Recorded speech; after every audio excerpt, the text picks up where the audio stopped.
Thank you for joining us for this episode of Bragg Out Loud. I am your host, Chris Bragg, and joining me today is a very good friend of mine who has been through a lot, especially this last year, and he is here to talk about that with us today. Welcome the host of The Journey of a Middle-Aged Adolescent, Mr. Isaac Castillo. Isaac, my man, how's it going? Doing great, man. How you doing? I'm doing great, man. I'm very happy to finally get a chance to sit down and talk with you. I know it's been a while. It's been a long time coming. And before we start, I want to encourage everyone, if you haven't already, check out The Journey of a Middle-Aged Adolescent, the latest episode that dropped last Friday, where Isaac essentially spilled his guts, spilled his heart out. It really felt like a sermon. Really felt like a testimony being told, and very powerful stuff. So if you get a chance, even before you listen to this episode, if you want to go listen to that one, check that out, because what we're doing today is we're going to take a little bit of a deeper dive into some of those things that were going on last year. Isaac, are you ready? Yeah, man. Bring it on, brother. So a little bit of background. I've known Isaac for probably 15 years now. Yeah, going on that. Yeah, we worked together for a while. Grew apart a little bit. You had took another career opportunity. I'd left to pursue other opportunities. You got back here to the area. We ran into each other a couple of years ago and said, you know what? We always enjoyed podcasting. You were always a big fan of the Ultimate Fight Show. And we're like, we should do something together. So fast forward to the pandemic starting in 2020. And you and I were like, hey, why the heck not? Let's just jump right into it. You had an idea for The Journey of a Middle-Aged Adolescent. I said, I'm there for it. And we recorded a few episodes and away we went. Yeah, man. Feels like yesterday. It does feel like yesterday. I mean, this, of course, the last 2 years with the pandemic has just been a blur, but that was one of the most positive things for me, at least, coming out, was reigniting our friendship, growing closer, and starting the journey of a middle-aged adolescent. So by doing that, what was your idea to start? Because I know from the very beginning of that, when we first met up, I believe it was in May of 2020. I think we recorded our first episode the 1st of June or maybe the middle of June that year. You had some ideas going into the journey of a middle-aged adolescent. What was your initial vision for that? The initial vision, man, it was just supposed to be me and you, and we were going to talk about sports. We were going to talk about just everyday life that you and I go through, and just share our experiences. We're blue collar workers. Yeah, me being a veteran, you being a son of a veteran, and you respecting the military and law enforcement for that matter. And it was just supposed to be, hey, anybody just needed a break for something, just the everyday grind. Hey, let me tune in. There's a couple of guys that are having a great time. And essentially what it was supposed to be like, if me and you were at a backyard cookout and we're throwing a few back and we're conversating back and forth, and then somebody just stumbles into a conversation. It's like, oh, this seems lighthearted. This seems fun. Let me just chime in and see what they got. And that's what the initial vision is. But as we started recording, it started evolving, and it started taking this windy road. We were trying to find ourselves, and then we found ourselves, and then we tried to do something else. And it's like, it was a constant road, a journey, if you will, and the journey of a middle-aged adolescent, of course. But apropos. Yeah. and it'll become more apropos as we move on with the story as well. Yeah, it will. And for so long, I was for quite a long time before we took that break, I was scratching my head of what we could do. What can we do? Because it's not, and I kept talking to you offline. It's not going the way I want to. This isn't what I wanted to do. It's missing something. It's missing something. I kept saying that it's missing something. Mm-hmm. And then we had, we had that last episode before 4th of July, and then 4th of July happened. And then I'm like, okay. And then we took that long pause, and then we came back in, I think it was November, October, I think, yeah, after Halloween. And we had that Yeah. first one, and I'm like, not ready yet. Not still got some things, still got something, still got. And then finally we dropped Friday. And a lot of things have happened that needed to happen since July. And I'm just really in awe. Not in awe, because I'm not surprised with I'm not surprised. I am very, very, very blessed and very, very, very appreciative of what has happened in my life since then. And it's going to continue to happen. It's going to continue to grow. And, like you say, we're going to get into it, man. And I'm just excited to share, what has happened in the story. And it's going to be a roller coaster of emotions in this episode, but I'm ready for it, man. And I think, just to forewarn everybody too, we're not gonna touch it all right here. This is going to be a multi-step process. It's going to be a journey. It's really going to be a journey, but we're going to start. So, like I said, in June, July of 2020, we launched the journey of middle-aged adolescent. Went through a few different iterations, and even I know I talked to you offline a little bit, expressed some concerns. The show was beginning to get I don't want to say it was a little bit out of hand, but it was really it was really beginning to. And by all confessions, it was a hell of a lot of fun. It was. We Fun. had a lot of fun. We started bringing guests in, started doing interviews, had a couple of mostly permanent co-hosts that came in and joined us. We had a blast doing it, but I was beginning to get concerned with some of the things I was hearing and seeing. And I think a lot of that started with it. I don't want to say it was with Too Tipsy to Air, but I think a lot of what I noticed began with you drinking. Yeah, I mean, absolutely. I was beginning to get concerned. I know there was a bit of concern with some others that we worked with as well. Tell us a little bit about that, if you can. Kind of pull back the curtain a little bit and explain to us the emotions that you were going through and how you were feeling like you needed to cope. Yeah, was diagnosed with PTSD in 2013, and because I went to Iraq in 2003, saw a lot of things that Hollywood couldn't even script it, man. I'll be honest with you, and I never dealt with it, never did, never at all, and I always suppressed it with food, alcohol, and I always thought there's nothing wrong with me. I got this, whatever. I'm so strong. I've already been through all this, man. What are you talking about? And alcohol just started to be this numbing pill. It would cope. It would put a band-aid over it. I'm not gonna deal with it. I'm not gonna deal with it. It's all right. It's all good. And it would help suppress the emotion that was going on with me. It would help suppress the realization of I don't have a good relationship with my kids. I don't have a good marriage.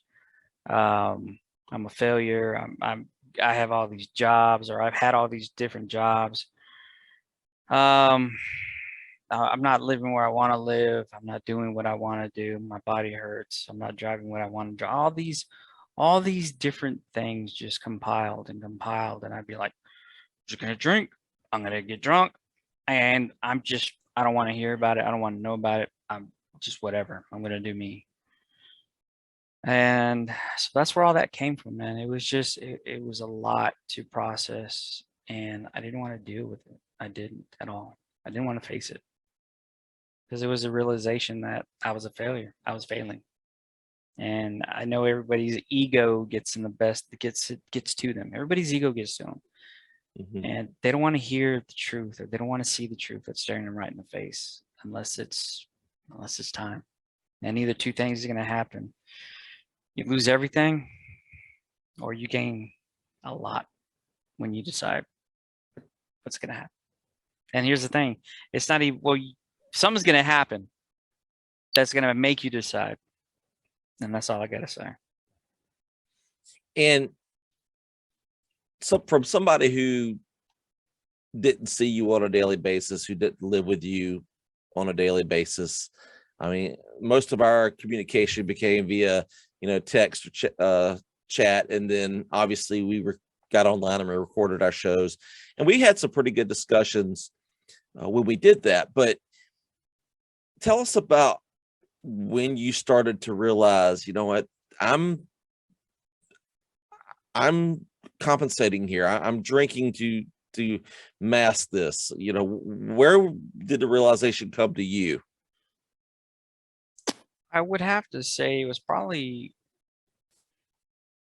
I had labs done at my doctor's, and she was like, "Hey, your liver's not doing too well." And I was like, "Oh, okay." And then I was like, "Well, it's always been like that. I had a four-wheeler accident in 2005. It's probably just that." All right. Okay, I'll just drink more water, or I'll detox my liver. I'll drink some tea. And all right. So did that for a while, and I was just like, all right, cool. And then kind of went back to a little bit, started drinking a little bit more. And then I think what really solidified what is going on was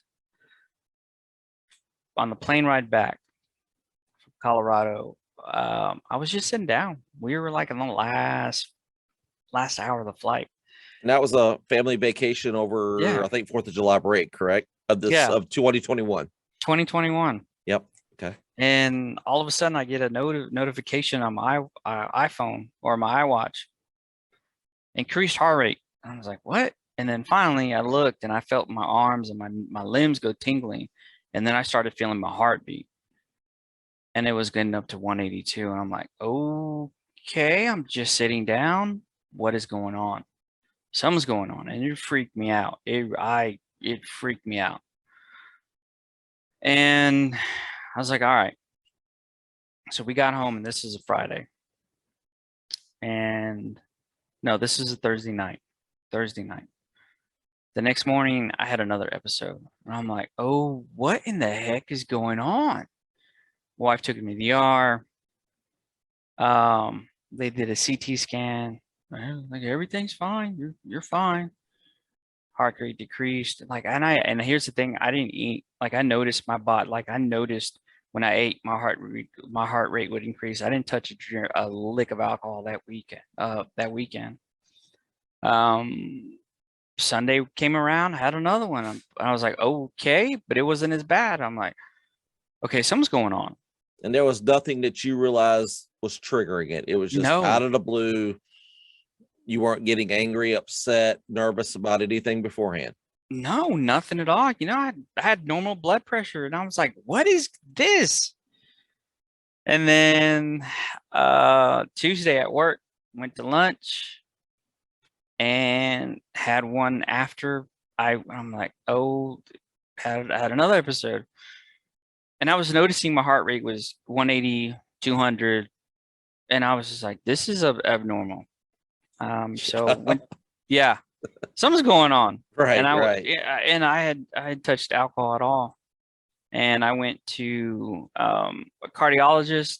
He had me wear a heart monitor. Blood pressure was checked. My heart rate was checked. And he was like, well, your heart is fine, but you need to, your blood pressure is high. And your beats per minute is high. He's like, what are you doing? And I'm like, and I was like, oh, I'm just drinking, I drink. He was like, how much do you drink? And I'm like, and of course I lied, because I didn't want to say anything. I was just like, oh, I have 2 or 3, every weekend, and that'd be it. And he was like, you need And to what cut is the that out. truth? How much were you really drinking? During the week, man, I was able to put back, like 3 or 4 12-ounce beers a day. And then on the weekend, Friday, and so when we would record, I put like, 4 or 5 pints down, and I was drinking this massive amount of alcohol. And my body was telling me when I had that episode, hey, need help here, or we're not going to make it. Mayday, mayday, mayday. We're going down. And so after the cardiologist told me that, I said, all right, we're going to do this. Well, 1 month, 1 whole month, we're going to get rid of the salt. We're going to get rid of the alcohol, and we're going to drink nothing but water. That's all we're going to do. And I did that. And I noticed I started feeling better. And he was like, and he also told me, you need to start walking every hour, or you need to start walking 1 hour every day. And I said, bunk that. What we're going to do is we're going to get a bike and we're going to exercise. And we're going to start whenever I said, I'm going to start listening to my body. Whenever I start feeling tired, or wherever I start feeling I can't push myself, I'm going to stop, and I'm going to head back to the house. So that first time I did it, I got a mile, and I'm like, oh my, I hadn't done cardio in years. And I was like, oh my God. Oh, and I got back to the house. I was like, all right, tomorrow's going to be a new day. And I woke up the next morning, man, my chest was sore. My legs were sore. And I'm like, all right, next day. And the next day I got a mile, and I think it was like 1.1. I'm like, all right, cool. It's better. It's more progress. May not be as far, but it's still getting up there. And I kept doing that. And I noticed, man, that my body felt so much better. I was losing weight. I had decreased the alcohol intake, and my diet, I started eating a lot healthier. Started eating salmon, started eating cod, started eating veggies, went away from the sugars of the processed foods. And I could tell a big difference. My heart was beating right. I was getting my anxiety and everything else down. I was getting what I needed my body to do, and what my body was in return was making me feel better, because I was feeding it what it needed. It needed exercise. It needed proper nutrition. It needed to be hydrated, not just with alcohol or sweet tea or Coke, but water. And I've been doing that. And that's the key. A lot of people don't realize it's not just alcohol. It wasn't just the alcohol. It was a combination of every unnatural substance that you were putting in your body. Caffeine too. Yeah. I was in Colorado, man, and would wake up in the morning, drive half a mile to the coffee shop. Hey, can I get 2 extra shots of espresso? It already has 2 shots of, I just put 2 more in there. So what I was doing when I was in Colorado, I was intaking all this caffeine and drinking alcohol at night. And then in less than 6 hours, the alcohol hadn't even processed, and I was ingesting caffeine. So my body was doing this yo-yo, this seesaw. Well, we got caffeine, we ain't got no water, but we got alcohol. Okay, and that's what I was fueling my body for that rest of the week. And of course, what my heart was doing was indicating, hey, we need something better than this poison you're feeding us. And I have now stopped. Today was the first time. No, I wouldn't say the first time. I used to be able to drink 32 ounces of coffee every morning. That's what my go-to was. Coffee, coffee, coffee, coffee. I started making bulletproof coffee just a few days ago. And what is bulletproof coffee? So bulletproof coffee is black coffee mixed with grass-fed butter and coconut oil, like a splash of coconut oil, if I'm not mistaken. But I don't use the oil. I use the butter, and it acts like a cream. And I put a little bit of cinnamon in it, and I stir it up, and it's good. Okay. And I do that. I don't do that every morning. I do that on occasion. Now I wake up, I have a glass of 20-ounce water. I drink that. read my Bible. I read and I meditate for about 10 minutes every morning before I go to work. And that helps me. And I never did this before. I always thought it was a sham. It's like, hey, meditate, man, whatever, man. That's for little sissies, man, whatever. Why am I going to do that? And I've been seeing a therapist since November. And I'd let him know what was going on. He was like, "It's your anxiety, man. You're feeding your body all this stuff, and of course, caffeine and alcohol is going to induce your anxiety. It's going to worsen it." And I was just like, "All right." And I started doing my own research, and he was right. I think I had one panic attack. My last panic attack was in November, and I'll tell you why. And that was, it wasn't anything I was doing. I mean, it was mental, but it wasn't anything I was ingesting. I had an injection in my knee, and my heart rate would go up a little bit, and I'd freak out because I thought something was going on. But that was my anxiety playing tricks on me.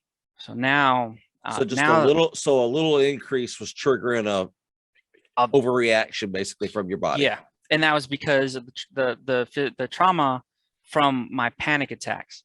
Okay. So if you're worried about it, there's a condition, it's called panic disorder or panic disorder.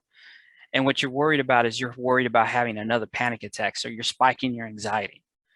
And that in return is going to develop another panic attack. So of course my heart rate, 90 beats a minute, and I'm like, oh my God, I normally, I'm supposed to be sleeping. It's like 50, to 60. I'm exercising, so I know what's going on. And of course, your mind is playing. And I found I've researched, there's a direct correlation between your mind and what your body does. If your mind tells your body something, and your body's going to tell your mind what's going on.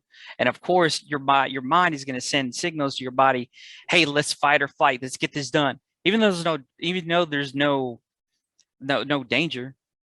But that's what a panic attack is. In essence, what ends up happening is your mind releases so much adrenaline, but at the same time, it releases cortisol to balance out what's going on. So you're looking for danger. You're looking for this. You're looking for that. So what meditation has done for me, it helps me. Breathing exercises have helped me relax, know that nothing's there, I'm fine, and it clears my mind to I have a step process or what's going on.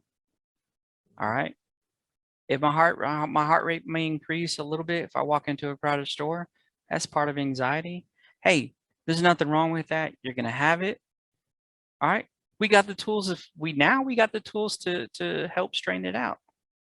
You do a little block breathing. Look, all right, I'm safe. And keep telling yourself, I'm safe. Nothing's gonna happen. I'm good. And if you walk down a crowded aisle and your heart rate tends to increase a little bit, that's fine. We're gonna get through it.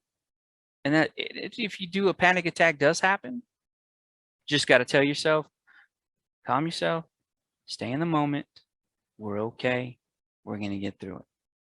And you start doing block breathing. You inhale for 4 seconds, hold it for 4 seconds, exhale for 4 seconds, and hold it for 4 seconds, then inhale. What you end up doing is you're triggering this relaxation. Your mind is telling you, all right, I'm good, I'm good, I'm good, I'm good. And your heart rate starts slowing and slowing and slowing. So it starts beating at a natural rhythm.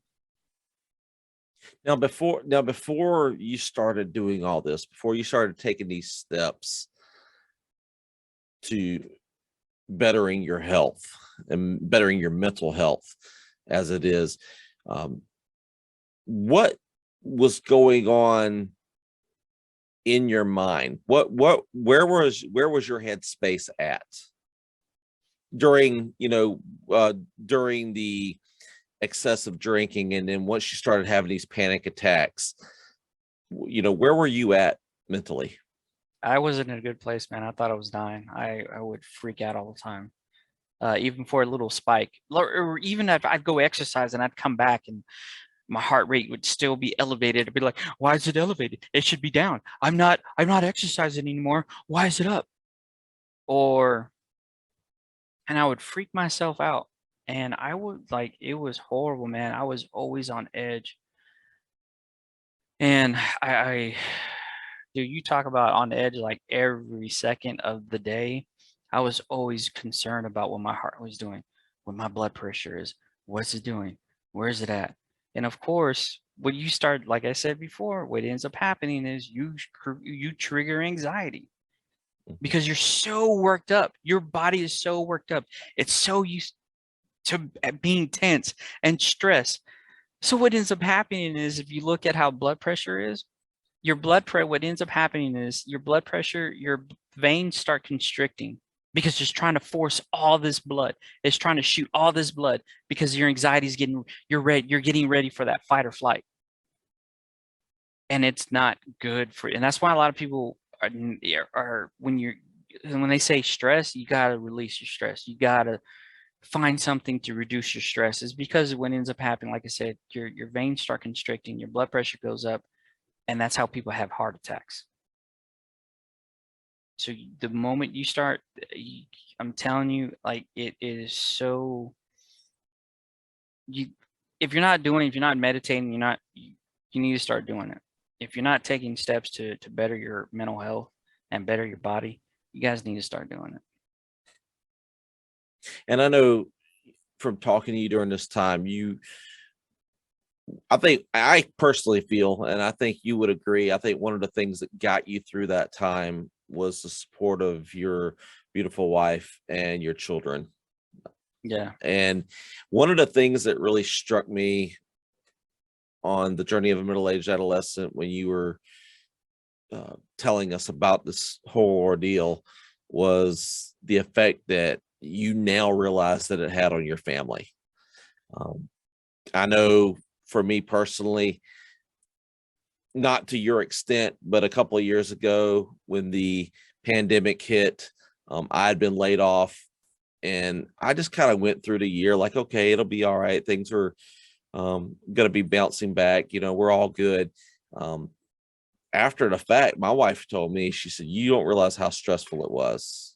No, yeah, I did. She said, "No, you really do not know how bad, how tense things were getting." Um, and you alluded to that fact as well about how much of a strain it had put on your relationship with not only your wife but your children. Uh, Tell us a little bit about that. And you had said that it was because of you basically said you were selfish, being selfish during this whole time. I was. I And was oh yeah, just tell us a little bit about that. Tell us how your mental state sort of affected everyone else around you. So what happens in essence with anxiety and you start self-consuming. You start getting self-consuming. You start getting self-concerned with what's going on with you. Hmm. And I think that's the natural response. You, oh my God, okay, what's going on? So what ends up happening, you take focus off of your wife, you take focus off of your relationship with your kids, your wife, and everybody else around you, and you start being concerned with you. Meaning whatever you're doing, if you're out and about and if you're going to a gorgeous park and there's birds singing, there's birds chirping, and there's a fountain going in the background, and you're smelling these flowers that put on this nice, it's breezy, this nice smell, and it's nice and breezy. But you're so concerned with you, you can't enjoy what is going on around you. And your wife could be talking to you about how much she's looking forward to going on vacation with you in a week, and you're just like you're zoned out because you're so concerned with what's going on with you. And even though the doctor had already told you, hey man, your heart's good, you just need to do this, and even though you know you're fine, but it could be something that's a small, my nose, I have a sinus infection, but I have these headaches. I wonder if my blood pressure's okay. I wonder if is this it? and you start over analyzing. You start looking for things that is wrong, and you start trying to analyze it, and you start trying to figure out the reason. And it could be just a simple, hey, I got a sinus infection, it's giving me this headaches, I'm feeling pressure. Even though your blood pressure is fine, you're exercising, it's like 118/74.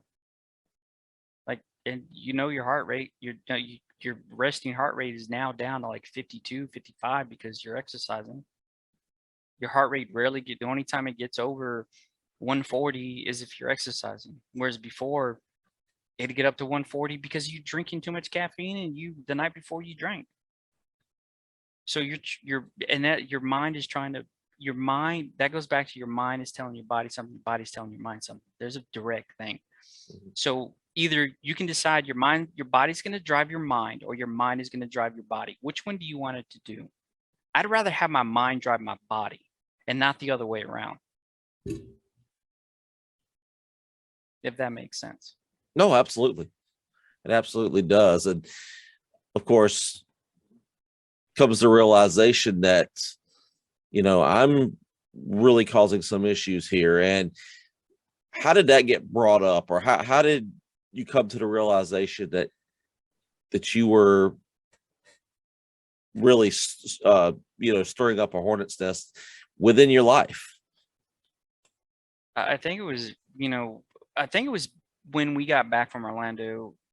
We took a trip down Orlando for Christmas. The day after Christmas, we went down. Just a couple of weeks ago. Yeah. Yeah, just a couple of weeks ago. Mm-hmm. And I've been finding the sinus issue, and the reason why is because I hadn't been cleaning my CPAP machine as thoroughly or as often as I needed to. So I developed a sinus infection, and it wouldn't go away. And I was concerned, and my headaches were, I wouldn't say intensifying, but they were lingering. And I started worrying. I'm like, oh my gosh, here we go. So we were at SeaWorld, man, and the sinus pressure was so intense, I thought something was happening. So of course I focused on that.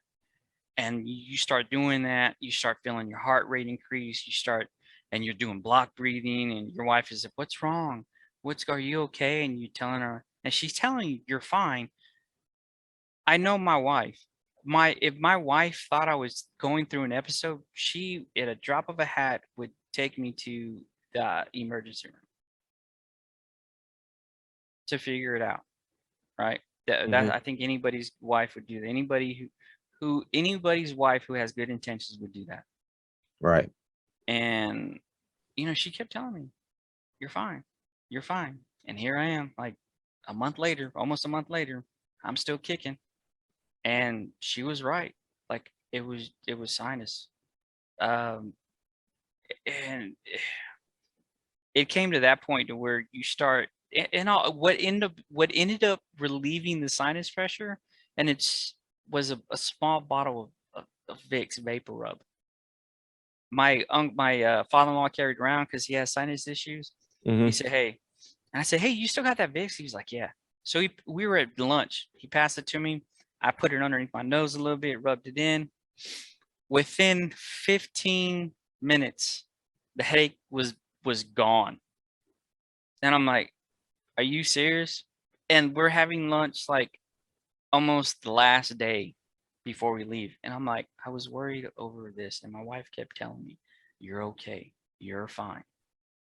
But because I let my body drive my mind, this is what happened.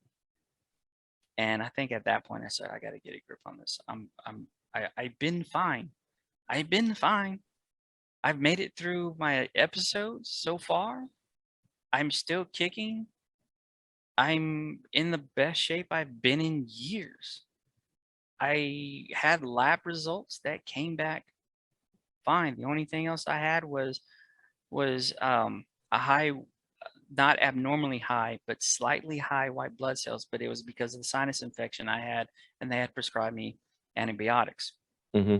And then my cholesterol was up a little bit, and it was like 22 points up. Okay, cool. That's an easy fix. Stay away from the process like pizza and stuff. Okay, yeah, I kind of went back to that prior to that lab. Yeah, I would go out to eat, and I would treat myself. I think I took a week and a half off of eating clean, and I was like, I'm just gonna eat everything in sight, and I don't care. And yeah, I did that. And of course, it came out on the labs, and I was like, ugh, okay. But she didn't call me, and she didn't say, hey, I'm concerned about this, because the last time she called me, and it was like at Oh, 6 o'clock wow. at night, and she's like, hey, I'm really worried about your liver. And I was like, why? And she's like, these numbers are pretty high. And it was because of the visceral fat, the damage the alcohol was doing to my liver. Now I looked at my liver, and they're normal. They're fine. Good. Good. And Good. the liver is the liver is it can regenerate itself. A lot of people don't know that.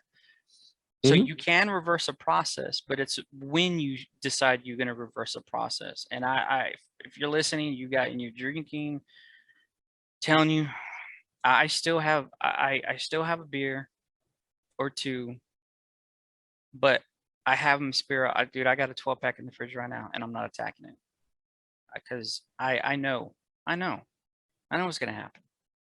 I and it's not because of I'm a I abused alcohol, but at the same time, I came to the realization I need to stop.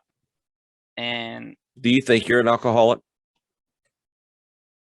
it's tough to say because I'll tell you why. Um, and I would always make fun of this. Alcoholics go to meetings, drunks don't. Right.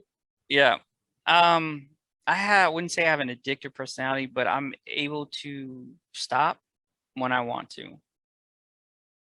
However, Okay. alcoholism does kind of, I wouldn't say run in my family, but there has been on my grandmother's side of alcoholics. However, I don't know. I couldn't tell yes or no, and I'm not trying to deflect. I'm not trying to say, well, he doesn't really want to admit. No, because I don't. I don't know because I'm not depending on it. I'm not dependent on it. Before I was. Was I alcoholic then? Probably was. I didn't need to wake up to it every morning. I mean, I binge drinked, and my binge drinked a lot. Right. But I didn't wake up in the morning and say I gotta have a beer. Or I didn't wake up and come home, or I didn't come home from lunch and say I gotta have a beer. Or I didn't come home from work and say I gotta have a beer. It was when I decided to have a beer. Oh, this tastes good. Let's have another one. Hey, this tastes good. Let me have, another one. And so clinically, I don't know. Honestly, I don't know. Probably people are out there going to listen and be like, "Yeah, you're an alcoholic." Okay. I'm not gonna deny that I wasn't, but I wasn't dependent on it. But I enjoyed drinking. I enjoyed the way it made me feel. Just like you're trying to catch that first high, and that's where drug addicts happen. But I've been able to stop. I know when my limit is. So what you said you've been in therapy since November. What has therapy taught you? So therapy has taught me and it's for my anxiety. Yeah. Um, but my therapist, he's great. He is awesome. I wouldn't say it's faith based, but we do talk about God. He does share scripture with me, and that's another thing I've gotten into. I've gotten into back to the Word of God and really started devoting my life back to Christ. And I honestly think without him and what I've been doing, it couldn't be without him. He's been the center of everything, and I, right now I give all glory to God of where I'm at. It's not just me. I couldn't do. It's all him. He's given me the willpower to do it. He's given me grace. He's given me mercy, and without that, I wouldn't be where I am right now. And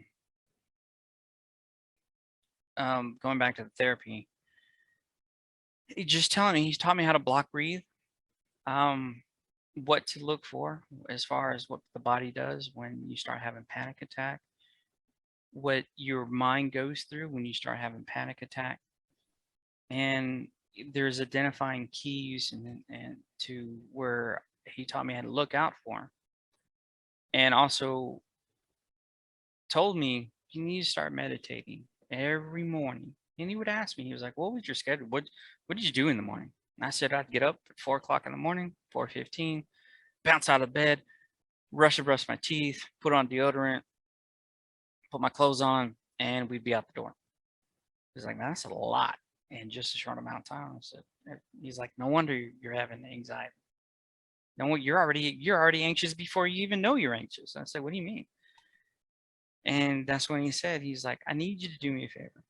He's like, "I need you to take time for you, time for the Lord, time for you to get ready for the day. Not just get ready, but not just physically get ready, but mentally get ready, mentally prepare yourself.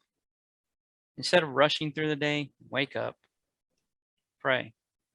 Then I want you to find a comfortable spot, meditate for 10 minutes. Then after that, I want you to, instead of getting up, like rushing, take time getting up. Even if it takes 5 minutes to get up, 3 minutes to get up. I don't want you to get up in 5 seconds or 10 seconds. I want you to take time. I want your moment, every single body movement to be deliberate. Like, this is what you're doing. Here you go. And have movement slow. And it brought my tension down so much. Mm. I used to wake up at 4. I wake up at 3:30. First thing I do, get on my knees, pray, get up, drink water, sit in my chair, open the Bible up, read, sit there for 10 minutes, meditate. Then I get up, kiss my wife, go to the bathroom, do my business, and I'm already dressed. And then go downstairs, grab my lunch, and we're out the door. You mentioned the other day that you also have been writing in a journal every day. Yes. What types of, without getting into specifics, what type of things do you keep in your journal, and how has that affected your daily routine? It's to let me process everything. So I write it at night. And I Okay. go through it. I go through the day of what had happened and how I'm feeling, and just trying to process everything that's happened. Whether it's something that happened around me, or something that happened to me, or something that's happening at that moment at work, or spiritually, how I'm feeling, if I'm wrestling with something, or if I have a decision to make. And it's helped me process and help me get that anxiety. Like, it's pretty much what you're doing is you're getting that anxiety out of you, or what Mm. you're thinking, instead of suffering, instead of putting like a blanket over a fire, right? Or let's say, prime example, let's say your anxiety is a grease fire, right? So what happens when you put water on top of a grease fire? It Blows up. it blows up, right? Yeah. You put baking soda on top of a grease fire, it goes out. So in essence, that's me putting that fire on that piece of paper and putting baking soda on it. It helps me release. It helps me relax. It helps me get it out. And I'll be honest, like, my anxiety's still there. I know it's still there. But now I'm developing tools to deal with it. Rather, before I didn't. I never had panic attacks, but I know why the panic attacks happen, and I'm very grateful to God that He allowed them to happen. Mm-hmm. Because either I was going to continue to go down the road I was going down, and I don't even know if I'd be here or not. Only God knows. Or choose the path I took, and I'm continue to take. That's fantastic, man. I know I've told you, and I'll continue to tell you that I'm very happy for the turnaround in your life. I'm so happy that you are getting healthy and you're getting happy. And I know, just overhearing conversations that you've had with your wife, I know things that you've told me yourself, that relationship at home with your family, your wife and your children, and even your in-laws, um, everything is just moving in the right direction. Tell us a little bit about that. Tell us the emotional changes that are happening in your house, under your roof. All right. I had to really take a step back and because certain scriptures let you know what's going on. James 1:19, prime example. Be quick to listen, slow to speak, slow to anger. And if you really start putting that into action every day, you'll see a tremendous life change with how you interact with people and how you behave and how your thought process is. Like I said before, I'd get defensive with my wife, and oh, that's not me. Oh, but she'd tell me how she felt. Like, I'm not doing that. What do you mean what do you mean I'm doing this? No, that's not how it is. Now I'm like, now I'm listening. Mhm. Let her talk, and then either she'll tell me something that I did that I didn't even acknowledge. Hey, I'm sorry, babe. I really didn't mean to do that, and I apologize for it. I'm sorry for making you feel that way. And or do you ask her, do you want my opinion? Or she said, no, I just wanted to vent. Like, all right, I love you. I love you too. And it happens, and I'm gonna tell you, it's a continual process. Humans are very bad of creatures of habits, especially if they're bad habits.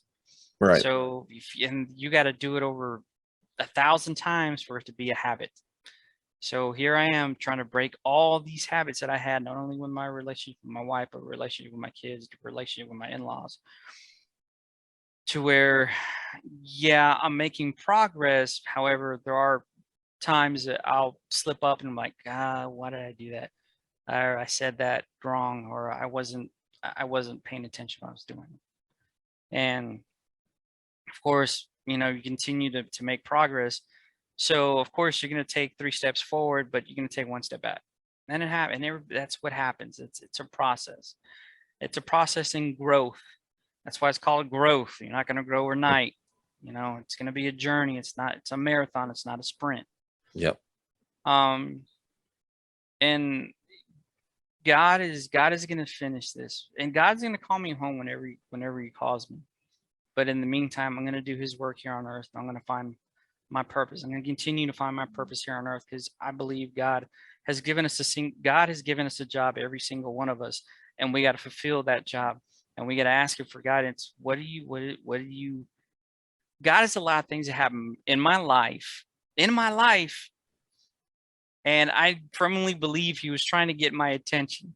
And some of them I didn't listen. And some, when COVID happened, I had COVID horribly.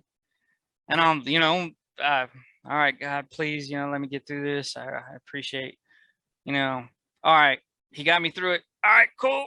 We're good. Let's go ahead and drink. Let's party. Let's do whatever we want. And yeah, less than a year less than a year later, what happens? Panic attacks. Hey, trying to get your attention, buddy. Been trying to do this for a while. You ain't listen to me. Now we're gonna get you to pay attention. The Lord sure works in mysterious ways, doesn't he? And I'm glad, man. He could have took me out that day on a flight. And like, what would have happened? And now, like, cause there's a lot of unpacking, man. There is, and there's a lot of stories and a lot of things that now I'm listening and now I'm processing with my wife and my kids. And it's going to be a journey, but it's going to be a very positive one. There's going to be a lot of tears shed, namely mine, because, I'm facing my past behavior. And I'm looking at that guy in the mirror and I'm pointing at him and said, you are going to be a better person than you were yesterday. And I'm going to continue to do that. And, their kids need their dad, and my wife needs her husband. And Christ needs me to be this Christian. I want people to see, when people see me, I want them to see Christ. And it hasn't been like that. And I understand. I understand. And I understand I sound like a hypocrite right now. Because if you go back to the past episodes, man, we're drinking the two tips of the airs and we're cussing up a storm and we're drinking and we're like, ah, yeah, we're talking about adult content. And Yeah. so in the meantime, I know that we're going to continue to grow, man. Couple more questions and we'll wrap this up. And but you did mention it before, this is a continuing journey. It's a multiple chapters are yet to be written. And like I alluded to earlier, we're going to continue to explore those chapters as we go. A couple things before we wrap up here. When you look back at the Isaac Castillo that you were before all this happened, before you realized there were issues that you needed to address, what is it that you're most embarrassed or most ashamed of?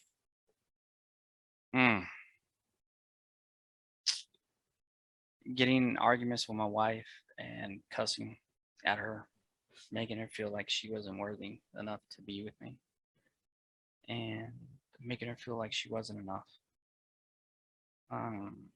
Getting drunk and just being mean, completely mean to her in front of the kids. I think a couple of weeks ago, it just laughing about it. My daughter was like, "Oh, I remember Dad, threw this pizza sauce, and from the counter he tossed it and fell and broke on the floor." I was like, "Really?"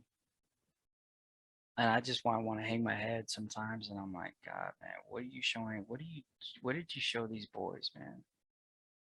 Because now my son is dating this beautiful Christian female who's right. I mean, like, this is somebody you would bring home to your mom. She's adorable too. Yes. And of course, like, I don't want my daughter to or feel like that's the way a husband treats his wife, and that I don't want her to see her mom and think that as a wife, it's a wife's job to stay there and keep doing it. And my wife told me, she's like, "You're a good man, you're a good person." And she told me this, yesterday. And she's told me the past couple of days, "You're a good man, you're a good dad, or you're a good man. You're a good person, but you were horrible you were horrible as a husband, you were horrible as a father. You needed some growing up to do." And That's eye-opening. Yeah, she would tell me numerous of times, "I don't think you're ready to be a husband. I don't think you're ready to be a father." And I'd be like, "Whatever, I am. I adopt."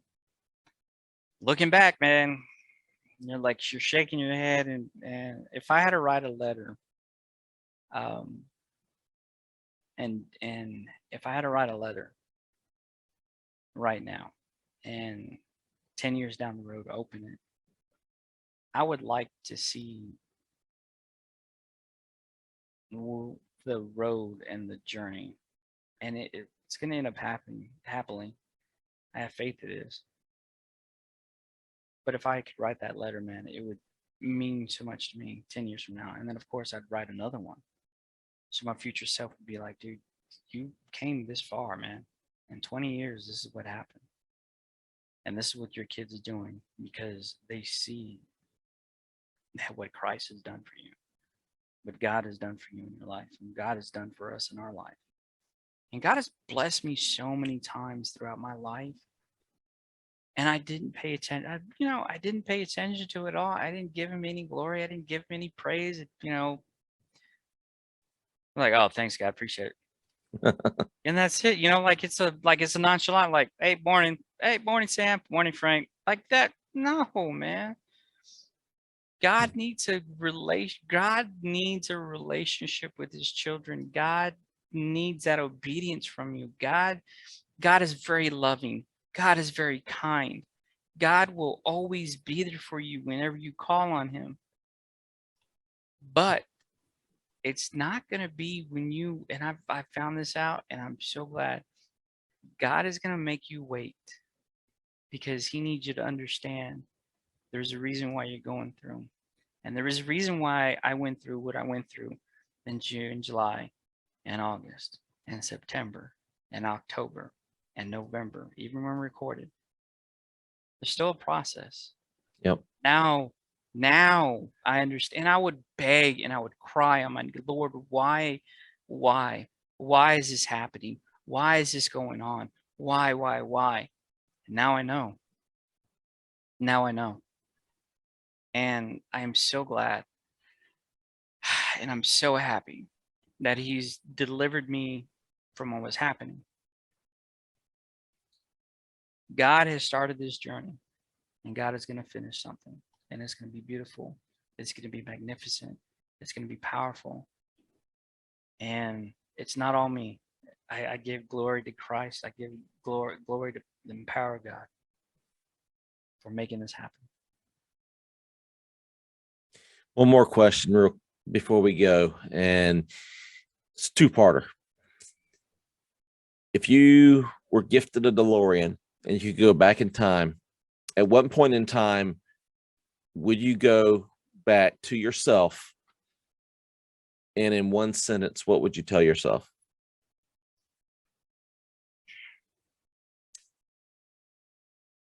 I would go back to probably the week I was going to get married to my current wife.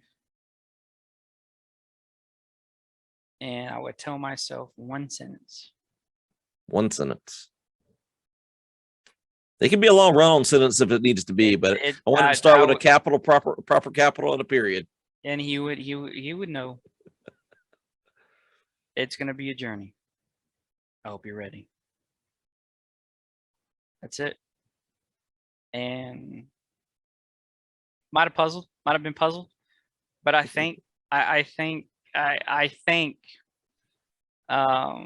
because there's a lot of things that happened after I got married, and I think it would have been like, okay, like that old guy was telling me something for a reason, and this is it. So something happened. So something's need to happen right now to make sure that that journey doesn't go. I like how you referred to yourself as the old guy. Yeah, the old guy. And last thing, I lied. One more thing. 2022. What is your number one goal? What is your number one resolution? I don't like to use the term resolutions. Nah, it's not a resolution. I am. It's not my goal. It's the way I feel, and I'm feeling God is working through me for him.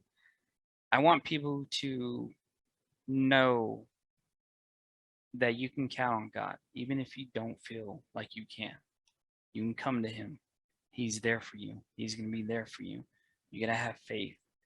It might not happen right when you need it. And sometimes it does. Sometimes it does. Sometimes he does do miracles right then and there in the instant. And sometimes he doesn't.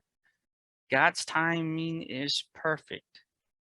And there's numerous times in the Bible, he says, trust me. I don't need you to understand. Trust me. Numerous times throughout the Bible, there's scripture, trust me. Trust me. Trust me. Trust me. I said before, when all the disciples were crossing and there was a storm and Jesus was walking on water, it was Peter that came out and started walking with God. And then all of a sudden he took his eyes off God and sank. But God was still there, and God reached down and picked him up. Don't lose faith. But I want people to come to know Christ. I want people to understand that you're not alone in this. Somebody loves you. Somebody that you can feel. We may not see Christ, and I'm going to be honest with you. We can't see Christ. We only use 10% of our brains. A lot of people don't know that, but we only use 10%. Could you imagine if we used 100% of our brains? the knowledge that we could process. And Mhm. the mind is very complex. The mind is very complex. We have a creator.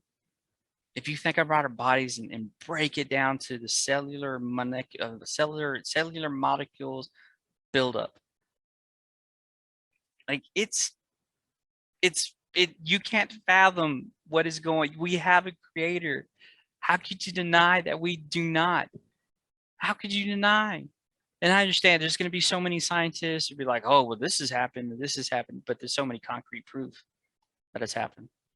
You can go to Israel and walk to Jerusalem. Well, how do we know? 12 guys didn't get together and do. Okay, you can go through Egypt, and there's concrete evidence. Like, there's concrete evidence around you. How could you? I'm sorry, guys. But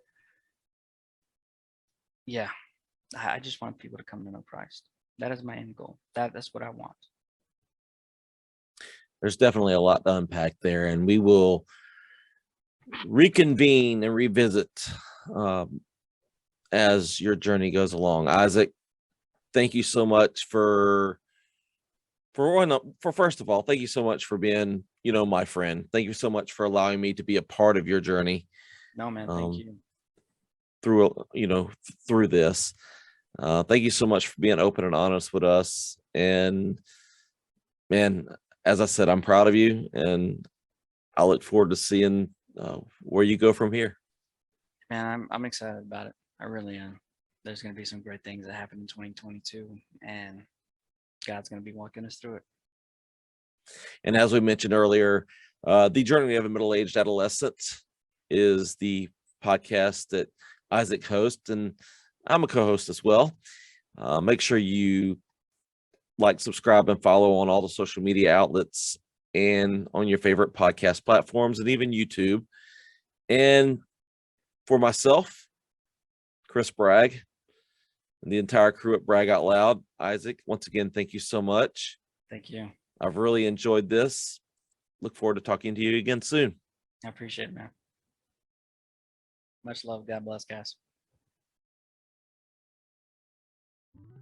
Hey, thank you so much for watching this video. If you enjoyed what you saw, please give us a like down below, and don't forget to subscribe to the channel, as you will be notified when the latest videos are released. We got a lot of things coming up soon, and we hope you're going to be along for the ride. If you have any suggestions on anything you'd like to see, please leave us a comment down below or get in touch with us via all of our social media outlets at Bragg Out Loud. We'd love to hear from you.